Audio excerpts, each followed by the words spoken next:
সরকারের নির্লিপ্ততায় সারা দেশে আইন শৃঙ্খলা পরিস্থিতির চরম অবনতির প্রতিবাদে জামালপুরে বিক্ষোভ সমাবেশ ও মিছিল করেছে জেলা শ্রমিক দল।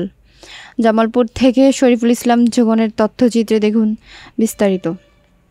আজ সোমবার দুপুর ১টায় জেলা শ্রমিক দলের উদ্যোগে পুরাতন বাইপাস মোড়ে আয়োজিত এই কর্মসূচিতে সভাপতিত্ব করেন জেলা শ্রমিক দলের সভাপতি আব্দুস সুবহান শেখ। সমাবেশে প্রধান অতিথির বক্তব্যে জেলা বিএনপির সাধারণ সম্পাদক অ্যাডভোকেট শাহ মোহাম্মদ ওয়ারেস আলী মামুন বলেন, দেশে খুন, গুম, চুরি, ধর্ষণ বেড়েই চলছে, অথচ সরকার নির্বিকার। মানুষের জানমাল আজ নিরাপদ নয়।